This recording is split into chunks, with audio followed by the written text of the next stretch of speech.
নমস্কার প্রিয় শ্রোতা বন্ধুরা, রাধাকৃষ্ণ পীঠ পিয়ালি চ্যানেলে আমি পিয়ালি আছি। আজ আপনারা শুনছেন শিব মহাপুরাণ। প্রিয় শ্রোতা বন্ধুরা, শিব মহাপুরাণে আপনারা শুনবেন মহাদেবের অলৌকিক লীলা তথা মহাদেবকে কিভাবে পুজো করতে হয় এবং মহাদেবের সকলবিধ পুজো করার নানানবিধ পুজো করার নিয়ম ও প্রক্রিয়া।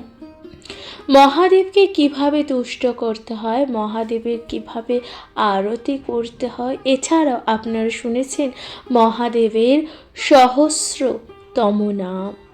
এছাড়া বিশেষ কিছু মন্ত্র, যে মন্ত্রের দ্বারা আপনাদের সকল মনস্কামনা পূর্তি হতে পারে।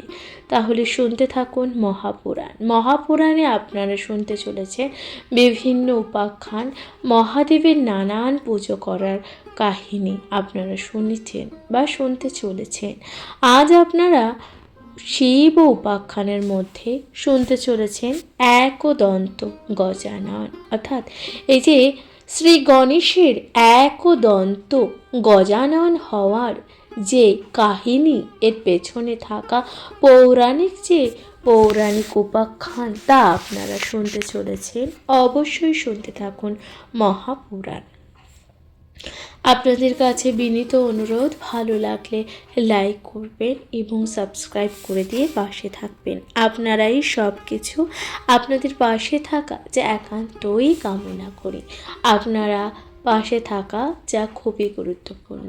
অনুগ্রহ করে সকলে পাশে থাকবেন, শুনতে থাকবেন মহাপুরাণ। আজ আপনারা শুনবেন একদন্ত গজানন। শুনতে থাকুন মহাপুরাণ। একদিন হর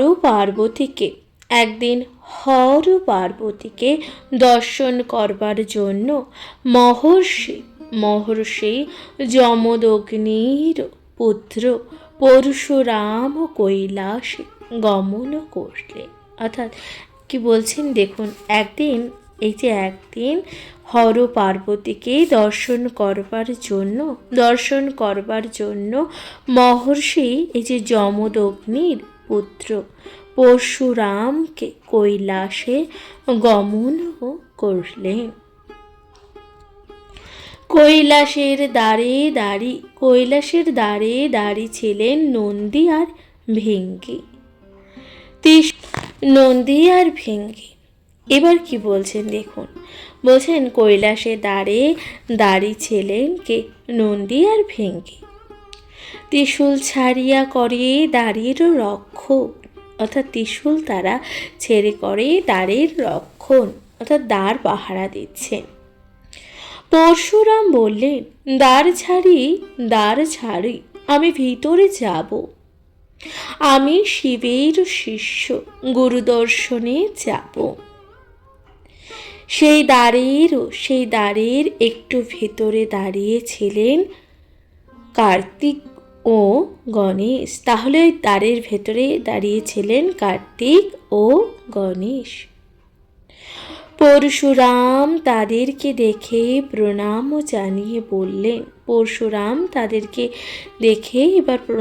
জানিয়ে বললেন, আমি যাব শঙ্কর সদনে।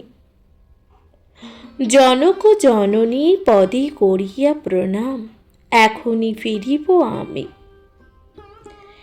রামের কথার উত্তরে গণেশ বললেন, হে ঋষিবর, তুমি কিছুক্ষণ অপেক্ষা করো। গণেশের কথার উত্তরে কে বললেন, হে ঋষিবর, তুমি কিছুক্ষণ অপেক্ষা করো। পিতামাতা নিদ্রাগত হয়ে আছেন এখন। কাজেই এখন তো দর্শন করতে যাওয়া উচিত হবে না। নিদ্রা ভঙ্গে যাবে তুমি, বিলম্ব না করি। রাম বললেন, পরশুরাম তখন কি বললেন, আমি জনক জননীর চরণ দর্শন করেই চলে আসব, এখনই ফিরব। তবে কেন নিবারণ করিছ আমায়? আমি যাব, দ্বার ছেড়ে দাও। কার্তবীর্যার্জুন নামে এক মহাবলবান রাজা ছিল, তারে আমি করেছি সংহার। বিনাশিনু ক্ষত্রকুল এক বংশ পার। শিবের বরেই আমি সবাইকে জয় করলাম, শিবের বরেই আমি সবাইকে জয় করলাম। তাই তাই এনেছি তাকে প্রণাম জানাতে। রামের বাক্যে গণেশ বলেন, এবার রামের বাক্যে গণেশ বলছেন, হে ঋষি বর, হে ঋষি বর, তুমি একবার চিন্তা করে দেখো, এক শয্যায় পিতা মাতা শয়নে থাকলে সেখানে যাওয়া উচিত নয়। নিদ্রা ভঙ্গ হলে তোমাকে আমি নিয়ে যাব অন্তপুরে। এবার পরশুরাম বললেন, হে গণপতি, তুমি যা বলবে তা সত্য বটে, কিন্তু সন্তান পিতামাতার কাছে সবসময় যেতে পারে। আমাকে দ্বার ছাড়ো, আমি যাব ভিতরে। গণেশ এবার বললেন, তুমি এক নির্বোধ বিচার বুদ্ধিহীন, তুমি বুঝিনি এখন। তারপর রাম কুপিত হয়ে গণেশের বাক্যে অবহেলা করে ভেতরে যেতে উদ্যত হলে হাতে পরশু ও ভয়ঙ্কর মূর্তি তার। তাই দেখে গণেশ বারবার নিষেধ করলেন,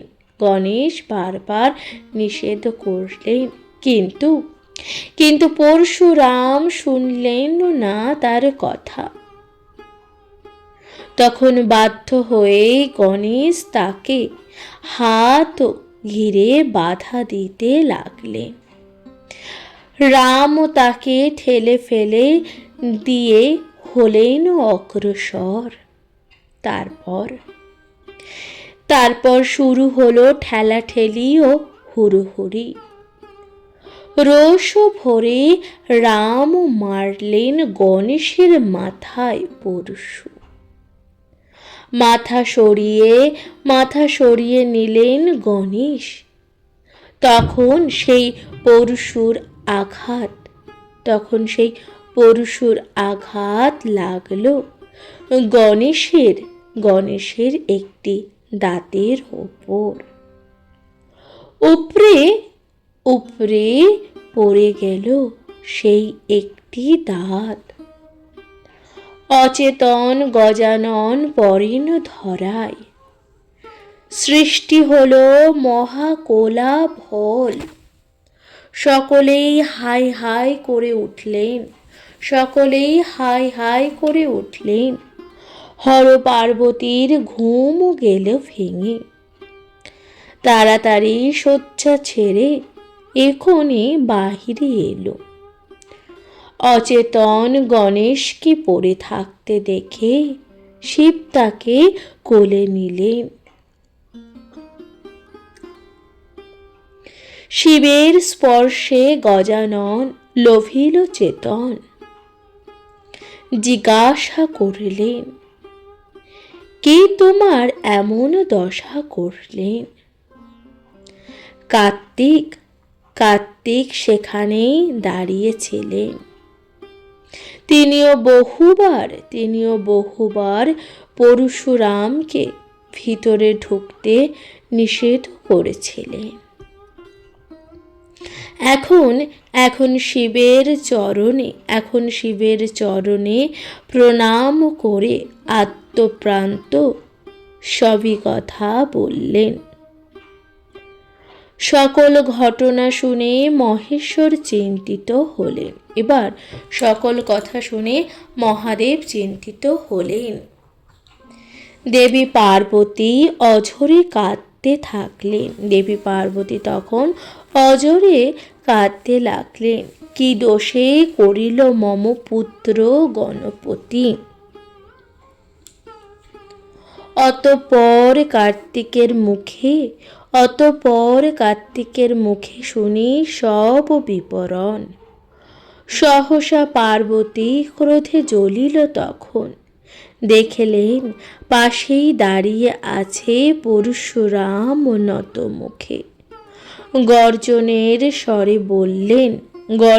স্বরে বললেন, প্রাণের রতন মম হয় গজানন, কি দোষ করিল তার দন্ত উৎপাটন। দ্বিজের কুমার তুমি হও তো তপস্বী, অত্যাচারে হইয়াছে এতে মহাদোষী। মহেশ্বর তুষ্ট হয়ে দেন তোমায় বর, নিক্ষত্রিয় ধরা তুমি করিলে এখন। তোমার প্রতীক্ষা পূর্ণ শঙ্করের বরে, তাহার উচিত ফল দানিলে এবারে। তুমি শিবের পরম ভক্ত,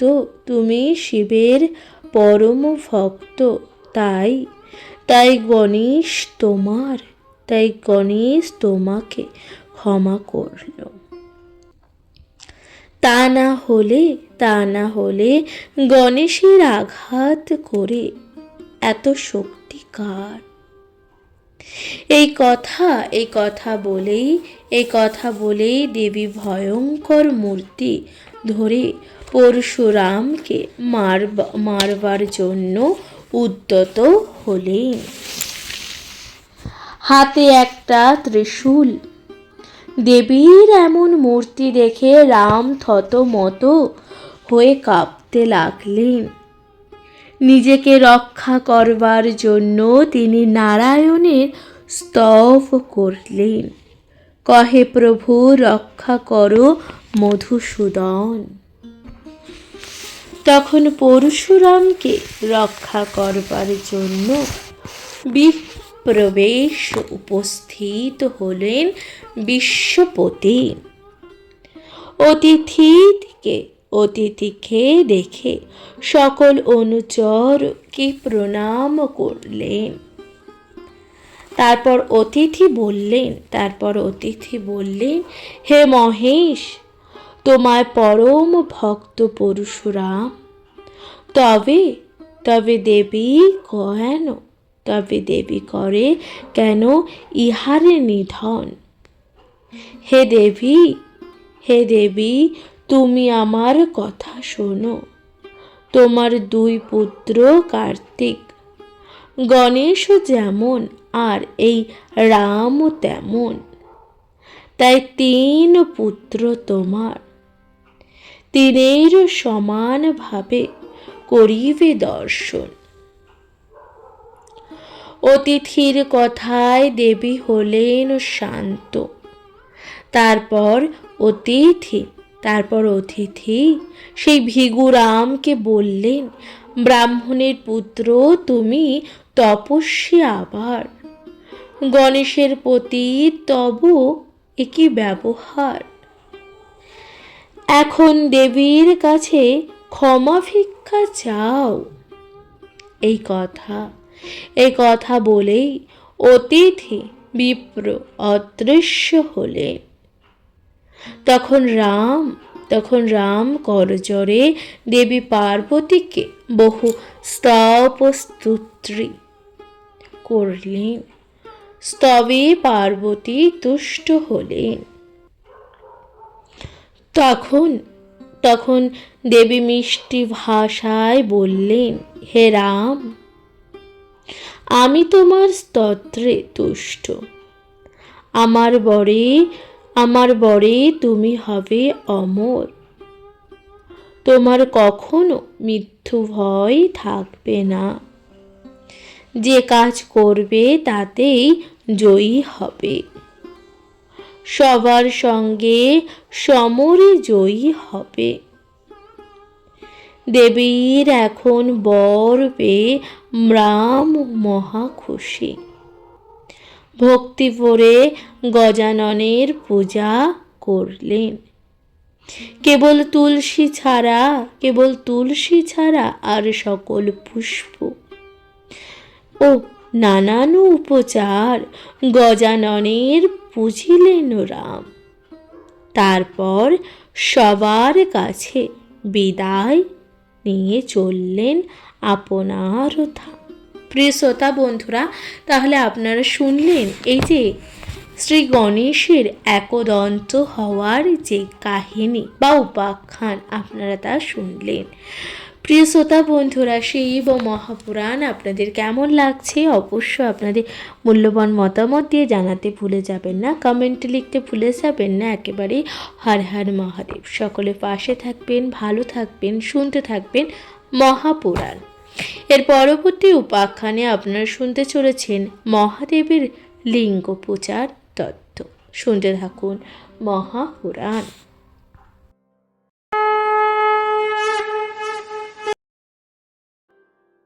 নমস্কার প্রিয় শ্রোতা বন্ধুরা, রাধাকৃষ্ণ প্রীত পিয়ালি চ্যানেলে আমি পিয়ালি আছি। আজ আপনারা শুনছেন শিব ও মহাপুরাণ। প্রিয় শ্রোতা বন্ধুরা, শিব ও মহাপুরাণে আপনারা শুনবেন মহাদেবের লিঙ্গ পূজা, অর্থাৎ দেবাদিদেব মহাদেবের কীভাবে লিঙ্গ পূজার তত্ত্ব বা উপাখ্যান আপনারা তা শুনতে চলেছেন। শুনতে থাকবেন মহাপুরাণ। শিব পুরাণে মহাদেবের লিঙ্গ সম্পর্কে বলা হয়েছে। স্কন্দ পুরাণে কিন্তু তা অন্য কথা বলেছে। সতীকে সুদর্শন চক্র দ্বারা টুকরো টুকরো করার পরেও মহাদেব পাগলের মতন সর্বত্র ঘুরে বেড়াতে লাগলেন। ক্রমে তিনি উলঙ্গ হয়ে দারুবনে করলেন প্রবেশ। একদিন তিনি ঋষিদের আশ্রমের পাশ দিয়ে যাচ্ছিলেন। সেদিন ঋষিগণ কেউ আশ্রমে ছিলেন না। ঋষি পত্নীরা কেবলমাত্র ছিলেন। তারা ওই উলঙ্গ পাগলকে দেখে হাসাহাসি করতে লাগলেন। ওকে ডাক, এখানে বসিয়ে সেবা করব, বা দীর্ঘ শরীর দেখে ভালো লাগছে। তখন কেউ কেউ তাকে ডেকে বসালেন। সেখানে ঋষি পত্নীদের ভিড় জমে গেল। প্রত্যেকেই তাকে কিছু না কিছু ভিক্ষা দিলেন।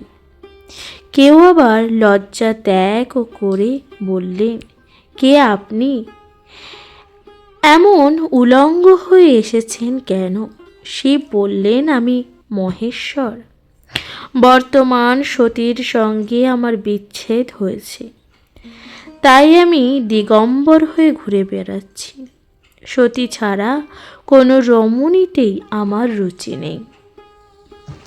অতঃপর মহেশ্বর বহু ভিক্ষা গ্রহণ করে ভিক্ষা পার্থ পূর্ণ করে কৈলাসের পথে অগ্রসর হলে সকল ঋষিপত্নগণ তাকে মোহমুক্ত হয়ে তারই পেছন পেছন চলতে লাগলেন।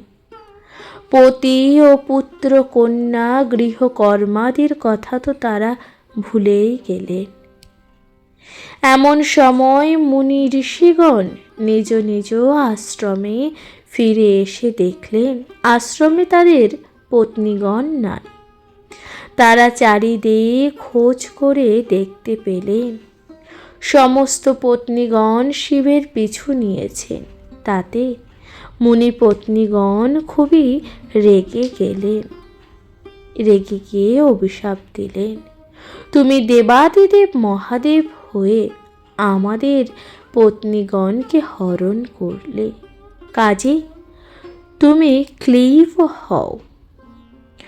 মুনিগণ এমন অভিশাপ দিলেন, সেই সঙ্গে সঙ্গে শিবের লিঙ্গ মাটিতে খসে পড়ে গেল। তারপর সেই লিঙ্গ বাড়তে লাগলো। অল্প সময়ের মধ্যে সপ্ত পাতাল, সমগ্র পৃথিবী এবং অন্তরিক্ষের সকল স্থানে সেটি বেড়ে চলল। ব্রহ্মা বিষ্ণু ইন্দ্র বায়ু অগ্নি ও লোক ও পাল সকলেই সেই বর্ধিত সেই লিঙ্গ দেখে তো অবাক। বিস্মিত হয়ে ভাবতে লাগলেন, এ লিঙ্গের বিস্তার কত, এর শেষই বা কোথায়? তারপর ব্রহ্মা সেই লিঙ্গের ঊর্ধ্বসীমা দেখার জন্য আর বিষ্ণু নিম্নসীমা শেষ কোথায় তা জানবার জন্য চললেন। কিন্তু বহুদিন ধরে চেষ্টা করে উভয় সেই লিঙ্গের শেষ দেখতে পেলেন না। তখন উভয় ফিরে এলেন। ফিরে আসার সময় ব্রহ্মা মেরুপৃষ্ঠে নামলেন। সেখানে সুগভীর সঙ্গে তার দেখা হলো। সুরভি তখন কেতকীর গাছের নিচে দাঁড়িয়েছিল। ব্রহ্মা সুরভিকে জিজ্ঞাসা করলেন, হে সুরভি, শিবের লিঙ্গ ত্রিভুবনে বিস্তার করেছে, তুমি কি দেখেছ? সেই লিঙ্গের ঊর্ধ্বসীমা দেখবার জন্য আমি গিয়েছিলাম, কিন্তু বহু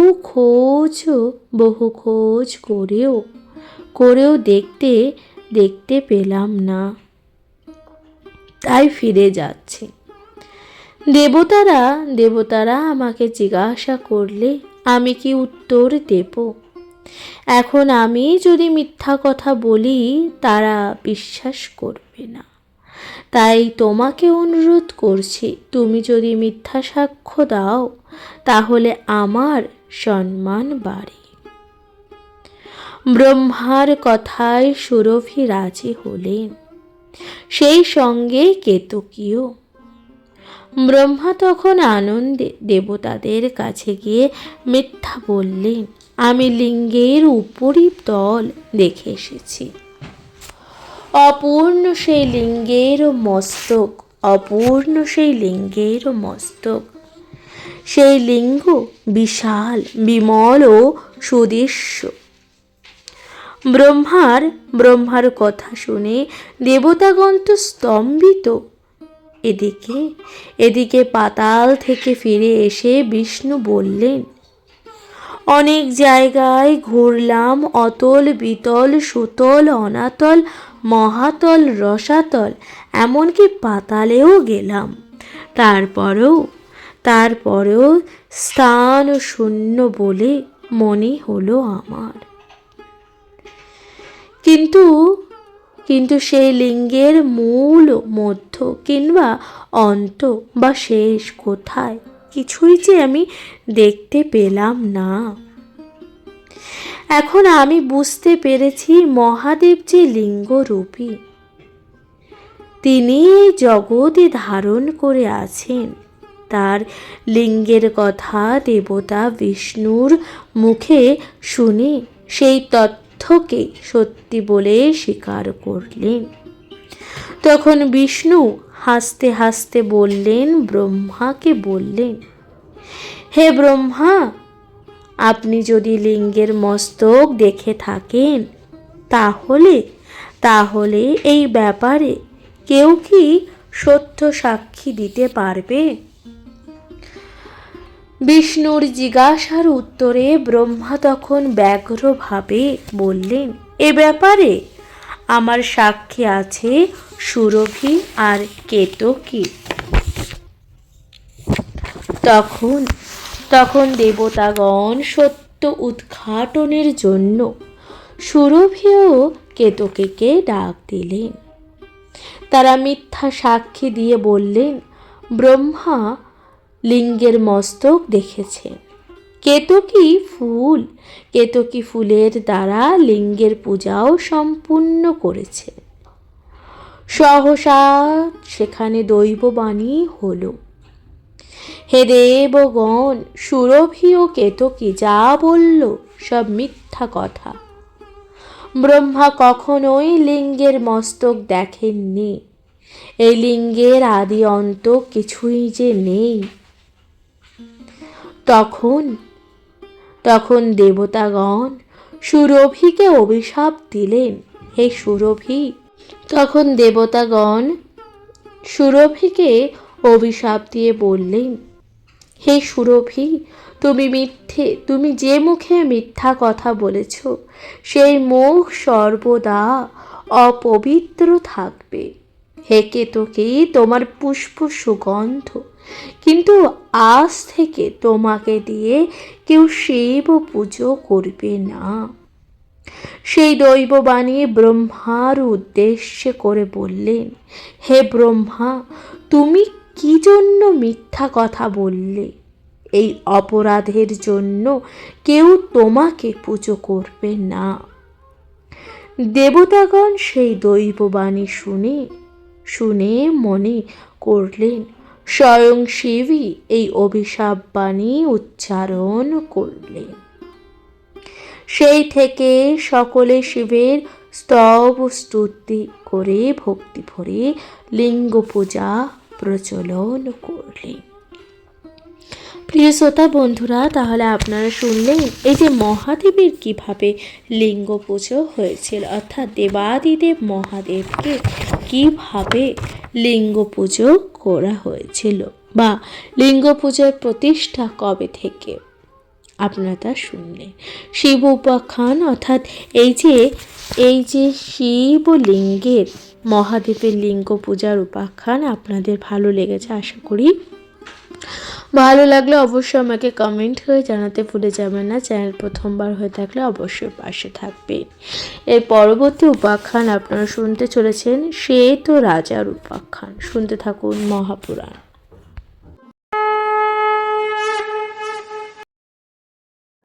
নমস্কার প্রিয় শ্রোতা বন্ধুরা, রাধা কৃষ্ণ প্রীত পিয়ালি চ্যানেলে আমি পিয়ালি আছি। আজ আপনারা শুনছেন শিব ও মহাপুরাণ। শিব ও মহাপুরাণে বিভিন্ন উপাখ্যানের মধ্যে আপনারা শুনতে চলেছেন শ্বেত রাজার উপাখ্যান। শ্বেত রাজার উপাখ্যানে আপনারা কি শুনবেন? শুনতে থাকুন মহাপুরাণ। শ্বেত রাজার উপাখ্যানে আপনারা শুনছেন শ্বেত রাজার বিশাল খ্যাতি। তিনি শ্রেষ্ঠ প্রজাপালক, সর্বদা শিব পুজো নিয়ে ব্যস্ত থাকতেন, আর সেজন্য তার কোনো রূপ অসুখ বিসুখও হতো না। ধর্মপরায়ণ রাজার রাজত্বে কেউ তাই দুঃখ কষ্ট থাকতো না। ব্রাহ্মণ, ক্ষত্রিয়, বৈশ্য, শূদ্র সবাই নিজ নিজ ধর্ম পালনের দ্বারাই শান্তিতে বাস করত। তাছাড়া শিব পুজোর ফলে সকল কার্যেই তিনি সম্পূর্ণরূপে সাফল্য লাভ করতেন। ক্রমে বার্ধক্য দশাতে রাজা যখন উপনীত হল, তথাপি শিব পুজো না করতে পেরে হতেন বিরত। একদা রাজার আয়ু শেষ হল। যমরাজার অনুচরগণরা তাকে নিতে এলো। দণ্ড হাতে নিয়ে অনুচরেরা চলল শ্বেত রাজার কাছে। রাজা তখন শিব মন্দিরে শিবলিঙ্গের পুজো করছে। অনুচরেরা তার কাছে তাকিয়ে থাকল। ধর্মরাজ যমের আজ্ঞা পালন করতে পারল না। জমপুরীতে থেকে ধর্মরাজ সবই বুঝতে পারলেন। অনন্তর তিনি দণ্ড হাতে নিয়ে নিজেই সেখানে রাজার কাছে এলেন। দেখলেন রাজা সেই একই অবস্থাতে। পুজো যেন তার শেষই হতে চায় না। কিছু করার উপায় যে নেই। প্রেতরাজ পুতুলের মতন দাঁড়িয়ে আছে। এমন এক সময় হাতে খড়গ নিয়ে স্বয়ং কাল এসে সেখানে দাঁড়ালেন। তিনি দেখলেন ধর্মরাজ যেমন ভয়াতুর হয়ে শিব মন্দিরের দ্বারতে এসে দাঁড়িয়ে আছেন। তিনি জিজ্ঞাসা করলেন, ও হে ধর্মরাজ, তুমি কি জন্য রাজাকে নিয়ে যাচ্ছ না? তোমাকে দেখে মনে হচ্ছে তুমি ভয় পেয়েছ। তুমি আর কাল বিলম্ব না করে নিয়ে যাও রাজাকে। কালের কথা শুনে ধর্মরাজ যমকে বললেন। ধর্মরাজ তখন যম বললেন, হে দেব, আমি আপনার আদেশ অবশ্যই পালন করব, কিন্তু শিব ভক্তের কাছে যাব কেমন করে? শূলপাণির ভয়ে কিছুই যে করতে পারছি না। যমের কথা শুনে ভীষণভাবে ক্রুদ্ধ হয়ে রাজার বিনাশ করতে উদ্যত হলেন। সূর্যের মতন উজ্জ্বল কাল যখন মন্দিরে প্রবেশ করলেন, তখন শূলপাণি ক্রোধ ভরে তার দিকে তাকালেন। শিব ভক্ত শ্বেতরাজ ধ্যানস্থ হয়ে আত্মাকে পরমাত্মা রূপে চিন্তা করছেন। তাকে বিনাশ করার জন্য দম্ভ ভরে উদ্ধত হয়ে শিবের ক্রোধ দৃষ্টিপাত দেখে তার দিকে ধাবিত হলেন। তখন মহেশ্বর তৃতীয় নয়ন জ্বলে উঠল, ভস্মীভূত হল কাল। উগ্রাকৃতি, প্রচণ্ড স্বভাব, এই জগতের একমাত্র গ্রাসকর্তা এভাবে দগ্ধ হলেন। তারপর শ্বেতরাজ বাক্য জ্ঞান পেয়ে দেখলেন কাল তাকে বিনাশ করতে এসে রুদ্রের দ্বারা দগ্ধ হয়েছেন। তখন তিনি অতিশয় ব্যাপ্র হয়ে রুদ্রদেবের কাছে প্রার্থনা করলেন, হে প্রভু, আপনি কি করেছেন? কাকে দগ্ধ করলেন? কে কি দুর্ব্যবহার করল তা আমি জানি না। মহেশ্বর বললেন, হে মহারাজ, সকল প্রাণী এই কালের ভক্ষণ, কিন্তু আমার সামনে তোমাকে গ্রাস করার সাহস একে কে দিল? তাই তো একে পুড়িয়ে হত্যা করলাম। পৃথিবীর মঙ্গলের জন্য আমি সদা ব্যস্ত। তুমি ধর্মপরায়ণ আমার ভক্ত, ও আমার ভক্ত সর্বদা আমার পুজোয় নিরত থাকে, তবে আমার সামনে কাল তোমাকে গ্রাস করবে এ কিভাবে সম্ভব? ভক্তের সাথে ভগবানের সম্পর্ক তাহলে কি রইল? মহারাজ সেই তো তখন বললেন, হে মহেশ্বর, কাল বসেই তো মানুষ পুণ্য কাজ করে, কাল বসেই মানুষ জ্ঞানী ও ভক্তিমান হয়। কালই তো এই জগতের পালন কর্তা। কালই প্রাণীদের প্রাণের প্রাণ, চক্ষুর চক্ষু, কানের কান, মনের মন। হে দেবাদিদেব মহাদেব, আপনি যদি সৃষ্টি রক্ষা করতে চান, তাহলে কালকে সত্বর বাঁচিয়ে তুলুন। কাল ছাড়া জগতে কেউই বাঁচবে না। ভক্তের বাসনা পূরণ করার জন্য রুদ্রদেব তখন সহাস্যকালকে বাঁচিয়ে তুললেন।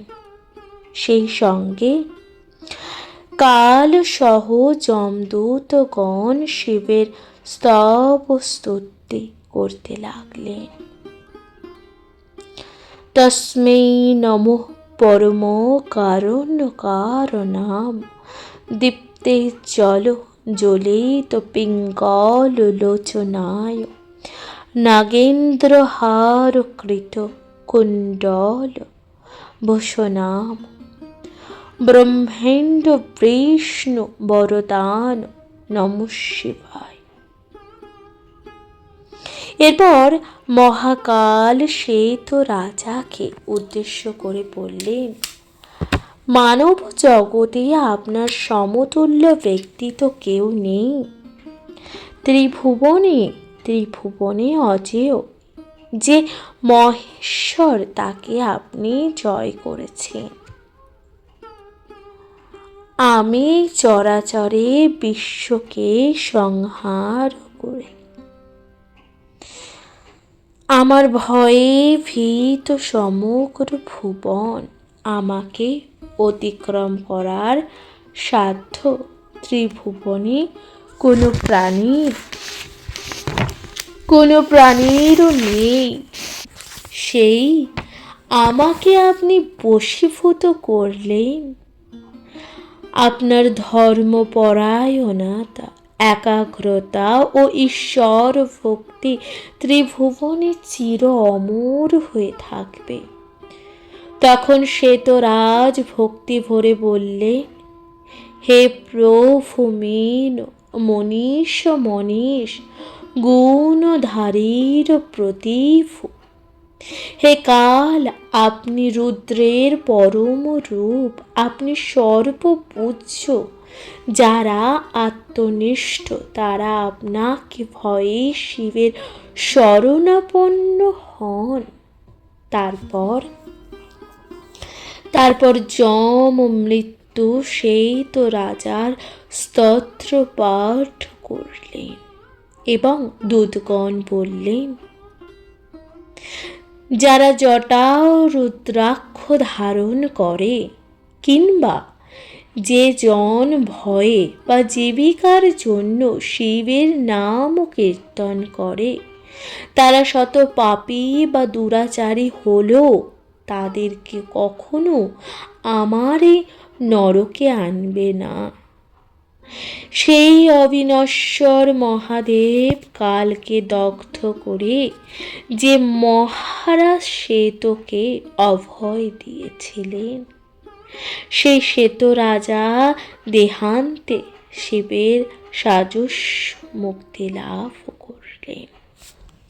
প্রিয় শ্রোতা বন্ধুরা, তাহলে এখানেই সমাপ্ত হলো শ্বেত রাজার উপাখ্যান। আপনাদের কেমন লাগলো শিব মহাপুরাণ? অবশ্যই আপনাদের মূল্যবান মতামত দিয়ে জানাতে ভুলে যাবেন না, কমেন্ট লিখতে ভুলে যাবেন না। হর হর মহাদেব। শুনতে থাকবেন শিব মহাপুরাণ। আজকের মতো জানাচ্ছি এখানে বিদায়। সকলে ভালো থাকবেন, সুস্থ থাকবেন, শুনতে থাকবেন মহাপুরাণ। কমেন্টে লিখবেন অবশ্যই হর হর মহাদেব।